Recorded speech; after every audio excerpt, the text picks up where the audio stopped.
Hello, good morning, children. I welcome you all in English compulsory class. Beta, today we will start a chapter number 4, that is Lost Spring. ठीक है, lost spring का देखो। अब जैसे कि lost का मतलब होता है खोया, स्प्रिंग का मतलब होता है बसंत। यहाँ पर स्प्रिंग जो है सिंबल है बचपन का, तो इसका मतलब है खोया हुआ बचपन। ठीक है, जो ये है वो खोया हुआ बचपन। ठीक है, इसमें हम ऐसे दो गरीब बच्चों के बारे में पढ़े ये जो बेसिकली ये जो चैप्टर है वो चाइल्ड लेबर पर बेस्ड है। ठीक है, बाल श्रम पर।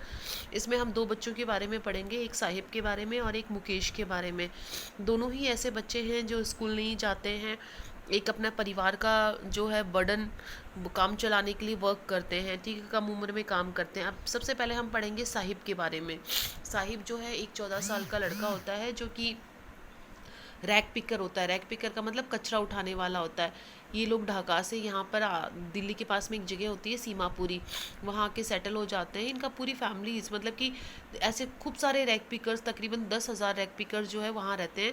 सबका एक ही काम होता है, कचरा बीनना। तो ये साहिब भी यही काम करता था। राइटर जो है इसे डेली अपने पड़ोस में देखती थी कि कचरे में से कुछ ना कुछ ये उठाता रहता है, तो वो उसको सलाह भी देती है स्कूल जाने की। ठीक है, इस तरीके से बार बार वो उसे मिलता है। ये एक मंडली होती है पूरे साहिब की, नंगे पाँव घूमने वाले बच्चों की, जो हमेशा नंगे पाँव घूमते रहते हैं। ठीक है, और फिर साहिब को काम भी मिल जाता है एक टी स्टॉल पर काम करने का। ठीक है, लेकिन साहिब जो है वो काम करके खुश नहीं होता है, क्योंकि उसकी आज़ादी छिन जाती है। वो तो अपने खुद का ही, ये दोनों दोनों जो हम देखेंगे ना इसमें, दोनों लड़कों के बारे में, दोनों ही खुद का मालिक बनने पर जोर देते हैं। ठीक है, किसी के अंडर में काम करना पसंद नहीं करते हैं। दूसरा जो लड़का है मुकेश, वो भी जो है एक बैंगल मेकर होता है, चूड़ियाँ बनाने वाला होता है फिरोज़ाबाद के अंदर। ठीक है, उसकी भी पूरी फैमिली जो है वो चूड़ियाँ बनाने का ही काम करती है। ठीक है, सब लोग भट्टी के आसपास बैठ जाते हैं और चूड़ियाँ बनाते हैं, और इसका असर ये होता है कि समय आने से पहले ही, बड़े होने से पहले ही उनकी आंखों की रोशनी जो है वो चली जाती है, क्योंकि तेज़ भट्टी के सामने, फर्नेस के सामने जो चूड़ियाँ बनाते हैं उसकी वजह से उनकी आंखों पर इफेक्ट पड़ता है। ठीक है, अब मुकेश भी मोटर मैकेनिक बनना चाहता था, वो भी किसी के अंडर में काम नहीं करना चाहता था, वो भी जो है खुद का मालिक बनना चाहता था। तो हम इन दोनों के बारे में इसमें पढ़ेंगे। ठीक है, अब मैं आपको इसकी जो है एक बार समरी और ये बताती हूँ। ठीक है, अब देखो इसमें about the lesson. In Lost Spring, Anis Jung depicts miserable and deplorable condition of the families that lead a life of deprivation in the vicious circle of exploitation due to poverty and lack of education. ये जो lost spring है, खोया हुआ बचपन, इसमें writer जो अनीस जंग है उसने बहुत ही दयनीय ख़राब स्थिति बताई है उन परिवारों की जो कि एक भयानक जाल में, एक्सप्लोटेशन के, शोषण के जाल में फंसे हुए होते हैं, गरीबी की वजह से और शिक्षा की कमी की वजह से। She focuses on the children who are doing menial and hazardous tasks to supplement the income of their families. यहाँ पर जो है उन परिवारों के बारे में बताया गया है जो अपने परिवार का काम चलाने के लिए, अपने परिवार की इनकम के लिए खतरनाक काम भी, जोखिम भरा काम भी करते हैं। Most of them succumb to various diseases before attaining their youth. ज़्यादातर तो क्या होते हैं कि जवान होने से पहले ही कई भयानक बीमारियों के शिकार बन जाते हैं। ग्लॉसरी, एनकाउंटर, किसी से मिलना। स्कॉचिंग का मतलब होता है ढूंढना। ग्लिबली का मतलब होता है बिना सोचे समझे।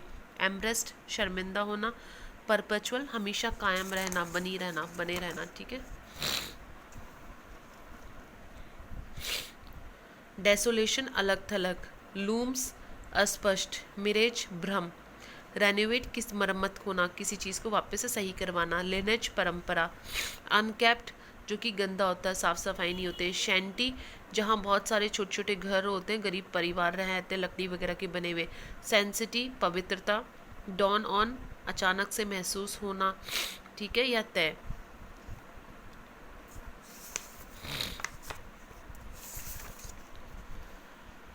हाँ देखो, लॉस्ट स्प्रिंग, इसमें अनीस आई जहाँ जहाँ आ रहा है वो अनीस जंग राइटर के लिए है। Sometimes I find a rupee in the garbage, कभी कभी मुझे कचरे में से 1 रुपया मिल जाता है। अब जो है एक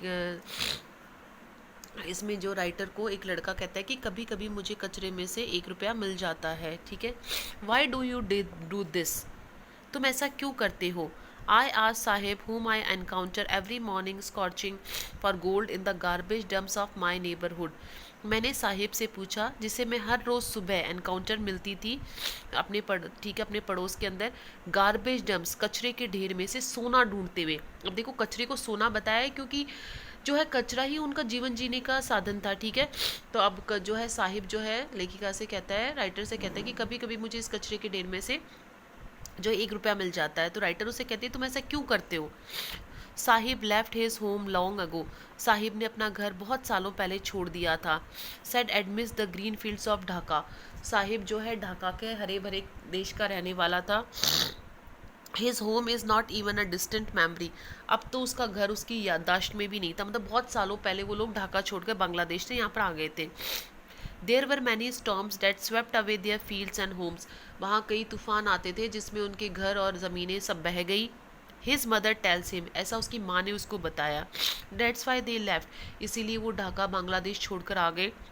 looking for gold in the big city where she now lives, और यहाँ बड़े से शहर में आकर रहने लगे जहाँ अब वो रहता है।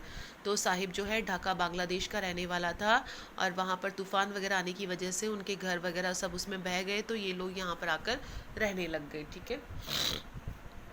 I have nothing else to do he mutters looking away, अब वो धीरे बड़बड़ाता है धीरे से कि मेरे पास कुछ करने को नहीं है, क्योंकि राइटर से बोलती है तुम ऐसा क्यों करते हो, तुम कचरे के ढेर में से क्यों ढूंढते हो, बोले मेरे पास और कुछ करने को नहीं है। गो टू स्कूल आई से ग्लिबली, अब राइटर कहती है स्कूल चले जाओ बिना सोचे, ग्लिबली मतलब बिना सोचे समझे राइटर कहती है तुम स्कूल चले जाओ। Realising immediately how hollow the advice must sound, इस बात को तुरंत महसूस करते हुए कि मेरी सलाह कितनी खोखली है, बोले तुम स्कूल चले जाओ। There is no school in my neighbourhood, when they build one I will go, तो साहिब कहता है मेरे पड़ोस में कोई स्कूल नहीं है, जब बन जाएगा तो मैं चला जाऊंगा। If I start a school will you come, I ask half joking, अब वो उसका मजाक उड़ाते हुए मजाक करते हुए कहती है कि अगर मैंने स्कूल बनवाया तो क्या तुम मेरे स्कूल में आओगे।